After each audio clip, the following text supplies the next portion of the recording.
लाल प्रतापगढ़ी। बहुत बहुत धन्यवाद उपसभापति महोदय। मैं अब्दुल वहाब साहब द्वारा लाए गए इस रेजोल्यूशन के समर्थन में बात करने के लिए खड़ा हूं। इसी थके हुए दस्ते तलब से मांगते हैं, इसी थके हुए दस्ते तलब से मांगते हैं, हम अपने जख्मों का मरहम तो कब से मांगते हैं। वो भीख मांगता है हाकिमों के लहजे में, हम अपने बच्चों का हक भी अदब से मांगते हैं। उपसभापति महोदय, ये जो रेजोल्यूशन है इसके जो महत्वपूर्ण एक दो बिंदु हैं उसमें एक बात कही गई है कि सच्चर समिति के प्रतिवेदन और अन्य प्रतिवेदनों की सिफारिशों को कार्यान्वित किया जाए जिसमें मुसलमानों के शैक्षिक और सामाजिक पिछड़ेपन पर चर्चा हो।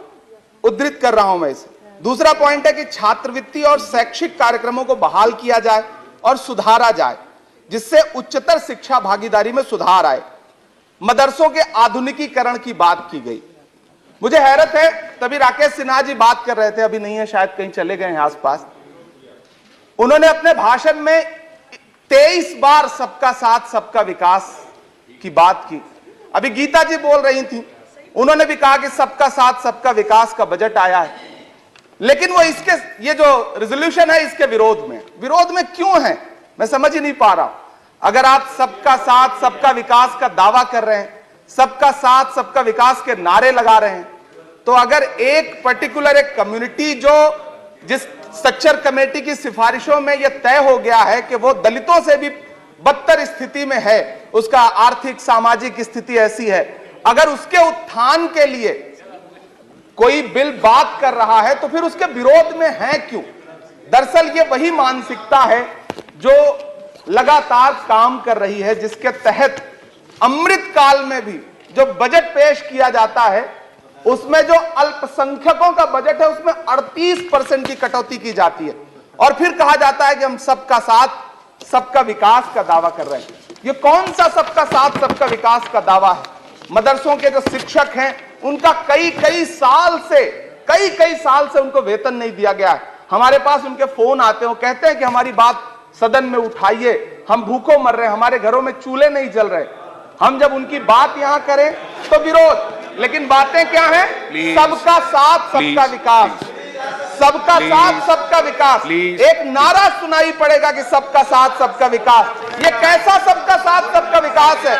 मैं सदन से यह पूछना चाहता हूं कि यहां सत्र चल रहा है उपसभापति महोदय, और इसी संसद से महज 800 मीटर की दूरी पर जंतर मंतर पर खड़े होकर के कार्यक्रम आयोजित होता है अभी 4 दिन पहले, और एक व्यक्ति वहां खड़ा होकर के सीधे आह्वान करता है कि ईसाइयों और मुसलमानों को काटना कब शुरू करोगे। सीधे आह्वान करता है। और सभापति उपसभापति महोदय, मैं पूछना चाहता हूं कि दिल्ली पुलिस उस पर कोई कार्रवाई नहीं करती, उल्टा जो मीडिया उसको दिखाने का प्रयास करती है उनको नोटिस भेजा जाता है। ये कौन सा सबका साथ सबका विकास है उपसभापति महोदय? यह हम बहुत गंभीर लोग यहां बैठे, मैं उच्च सदन में बैठा हूं, मैं यहां खड़ा होकर के कहना चाहता हूं यह कौन सा सबका साथ सबका विकास है उपसभापति महोदय? इसी दिल्ली में एक सांसद पाए जाते हैं, सत्ताधारी पार्टी के सांसद हैं, वो अपने कार्यक्रमों में सार्वजनिक मंचों पे खड़े होकर कहते हैं कि मुसलमानों का आर्थिक बहिष्कार करो। आप कह रहे हैं सबका साथ सबका विकास। कैसे होगा सबका साथ सबका विकास जब सत्ताधारी पार्टी के सांसद आर्थिक बहिष्कार की अपील करेंगे और उनके खिलाफ एक मामला तक दर्ज नहीं होता। प्रधानमंत्री जी अपने भाषणों में सबका साथ सबका विकास की बात करते हैं, लेकिन अफसोस है कि जब राजनीतिक तौर पर विकास करने की बात आती है तो लोकसभा में एक भी टिकट ये सत्ताधारी दल किसी मुसलमान को नहीं देता, राज्यसभा में एक भी टिकट किसी मुसलमान को नहीं देता, विधानसभा में जो बड़े बड़े प्रदेश हैं उसमें एक भी टिकट मुसलमान को नहीं देता। और वो 3 जो नाम के लोग थे, मुख्तार अब्बास नकवी साहब, एमजे अकबर साहब, सैयद जफर इस्लाम, उनको भी किनारे लगा दिया जाता है। ये कौन सा सबका साथ सबका विकास है? काहे का सबका साथ सबका विकास? ये नारा, ये दावा खोखला है। मैंने प्रधानमंत्री जी के भाषण सुने हैं, जब 3 तलाक पर बिल आ रहा था उपसभापति महोदय, तो प्रधानमंत्री जी कहते थे कि मैं अपने मुस्लिम बहनों को हक दिलाना चाहता हूं, उनके न्याय के लिए लड़ रहा हूं, ये बिल मैं उनके लिए ला रहा हूं। आपने भी सुना होगा वो नारा। मैं तो सभापति महोदय बचपन से जिस विद्यालय का पढ़ा हूं वहां संस्कृत का एक श्लोक सुना करता था कि यत्र नार्यस्तु पूज्यन्ते रमन्ते तत्र देवता। मैं इसे सुना करता था उपसभापति महोदय, और फिर आज जब यहां सदन में खड़ा हूं तो मैं पिछले दिनों लाल किले से प्रधानमंत्री जी की, लाल किले की प्राचीर से वो भाषण, उनकी वो तकरीर भी सुन रहा था, जब वो कह रहे थे कि महिलाओं को बिना हक दिलाए देश आगे नहीं बढ़ सकता। जब वो लाल किले की प्राचीर से ये बात बोल रहे थे तो उस भाषण के महज 2.5-3 घंटे बाद उनके गृह राज्य गुजरात में बिल्किस बानो के आरोपी रिहा किए जा रहे थे। उसी दिन उन्हें माला पहनाया जा रहा था, उनका सम्मान किया जा रहा था। ये कौन सा सबका साथ सबका विकास है? उपसभापति महोदय, मैं तो आपसे कहना चाहता हूं कि जो प्रधानमंत्री जी का इंटरव्यू ले, जो फिल्मी स्टार, जो उनसे पूछे कि आप आम चूस के खाते हैं कि काट के खाते हैं, उसके लिए तो रेड कारपेट बिछा है। जो अभिनेत्रियां उनकी विचारधारा के समर्थन में बात करें, समर्थन से ज्यादा आगे बढ़ के बात करें, उनके लिए जेड सिक्योरिटी है। लेकिन वो शाहरुख खान जो पूरी दुनिया में भारत के तिरंगे का मान बढ़ाता है, जिसे फीफा वर्ल्ड कप में आमंत्रित किया जाता है, उसके लिए सोशल मीडिया पे किस तरह के ट्रेंड चलाए जाते हैं? कौन सा सबका साथ सबका विकास है महोदय? मेरा नाम इमरान है।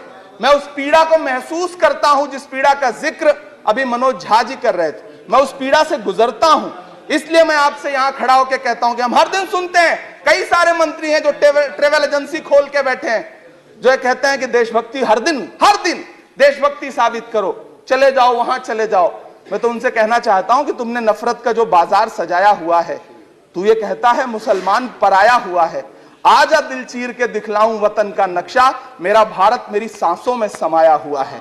हम उसको किसी को हर दिन उसका सबूत नहीं देते फिरेंगे। ऐसे में अगर ये बिल मांग करता है कि मुसलमानों के शैक्षिक और उनके सामाजिक, उनके आर्थिक उत्थान के लिए सरकार उस पर ध्यान दे, तो फिर तकलीफ क्या है, दिक्कत क्या है? क्या आपका जो नारा है वो झूठा है? क्या सबका साथ सबका विकास का नारा सिर्फ खोखला है? बजट से तो यही जाहिर होता है, आप लगातार घटाते जा रहे हैं बजट, आप लगातार कटौती करते जा रहे हैं। पूरे देश में प्रधानमंत्री जी दावा करते थे सबका साथ सबका विकास के नारे के साथ कि 2022 में हर व्यक्ति के छत पर, घर पर, सर पर छत होगी। यह प्रधानमंत्री जी का उद्धृत किया गया बयान है। लेकिन मैं तो आपसे यह कहना चाहता हूं, आप असम उठा के देख लीजिए, आप मध्य प्रदेश उठा के देख लीजिए, आप उत्तर प्रदेश उठा के देख लीजिए, एक दैत्याकार बुलडोजर है जो चारों तरफ घूम रहा है, और जिनके सरों पर छत है भी, उन छतों को भी छीन लेना चाहता है। लेकिन क्या प्रधानमंत्री जी इसे देखते नहीं है? क्या भारतीय जनता पार्टी सरकार के जिम्मेदार नेता इसे देखते नहीं है कि वो बुलडोजर सिर्फ लोगों का घर नहीं कुचल रहा है, संविधान को कुचल रहा है, लोकतंत्र को कुचल रहा है। गुवाहाटी हाईकोर्ट की वो का स्टेटमेंट सुनिए आप, पटना के एक जज साहब का स्टेटमेंट सुनिए आप, फिर अदालतों का क्या काम रह जाता है? ऐसे में सबका साथ सबका विकास कैसे माना जाए? उपसभापति महोदय, मैं तो आपसे ये कहना चाहता हूं कि पूरी दुनिया में कहीं भी जब कोई अल्पसंख्यक सफल होता है, किसी उच्च पद पर पहुंचता है, तो हम सारे लोग, हमारे तमाम साथी खुश होते हैं। ऋषि सुनक जब प्रधानमंत्री बनते हैं तो भारत में जश्न मनाया जाता है, मुझे खुशी होती है। आप दुनिया के किसी दूसरे देश में अल्पसंख्यक अगर सफल होता है तो आप खुश होते हैं, मिठाइयां बांटते हैं। लेकिन अपने देश में अल्पसंख्यकों के खिलाफ किस किस तरह के नारे इसी दिल्ली और उसके इर्द गिर्द लगाए जाते हैं, क्या वो हम नहीं सुनते हैं? और अगर सुनते हैं, और अगर पाकिस्तान आपके लिए जिंदाबाद होगा, हमारे लिए हिंदुस्तान जिंदाबाद है, भारत जिंदाबाद है। मैं आपसे ये कहना चाहता हूं, आपसे ज्यादा देशभक्त हूं मैं भारत का इमरान हूं, मैं भारत का इमरान हूं महोदय, मुझे बोलने दें। बाहर भी नहीं बोलने देंगे, यहां भी नहीं बोलने देंगे, ये कौन सी प्रवृत्ति है? उपसभापति महोदय, मैं आपसे ये कहना चाहता हूं, ये जो साझी विरासत, अभी आदरणीय हमारे साथी राकेश सिन्हा जी बात कर रहे थे कि साझी विरासत अल्पसंख्यक बहुसंख्यक में बांटना नहीं है। मैं उनसे कहना चाहता हूं कि आदरणीय जरा सोशल मीडिया पे तो बहुत एक्टिव रहते हैं, रोज चैनलों पर भी बैठते हैं, चैनलों पे होने वाली डिबेट का स्तर देखिए। उसको रोकने के लिए हमारी सरकार रत्ती भर भी कोई कदम उठाना चाहती है? नहीं उठाना चाहती, बढ़ावा देती है। ये जो जहरीली बातें करने वाले चैनल हैं, उनके जो प्रमुख एंकर हैं, उनको सुरक्षाएं दी जाती हैं, उनको रोका नहीं जाता। कौन सा सबका साथ सबका विकास है? ये बिल जिस चीज की बात कर रहा है, अभी राकेश सिन्हा जी कह रहे थे कि प्रधानमंत्री जी ने कहा तिरंगा यात्रा निकालिए।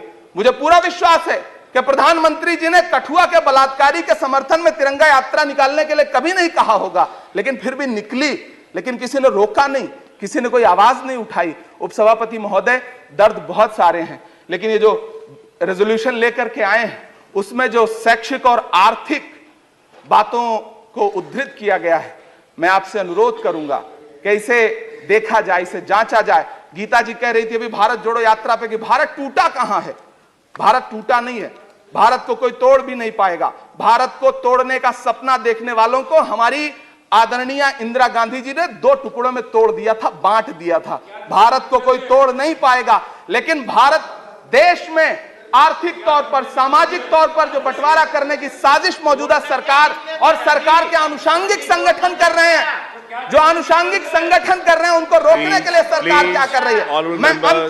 मैं अंत में इतना कहना चाहता हूं उपसभापति महोदय के यूपीए के शासनकाल के दौरान श्रीमती सोनिया गांधी जी के प्रयास से, डॉक्टर मनमोहन सिंह साहब के प्रयास से दलित और अल्पसंख्यक बच्चों के लिए फ्री रेजिडेंशियल यूपीएससी की कोचिंग शुरू की गई।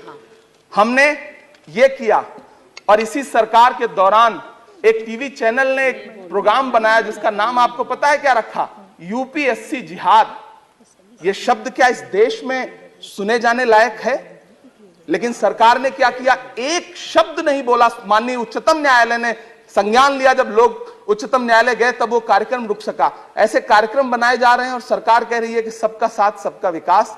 उपसभापति महोदय, मैं अंत में आपसे इतना कहना चाहता हूं कि ये जो आर्थिक और सामाजिक आधार पर जो बहुत बड़ी खाई है, उसको पाटने के लिए ये जो रेजोल्यूशन लाया गया है, मैं इसका समर्थन करता हूं।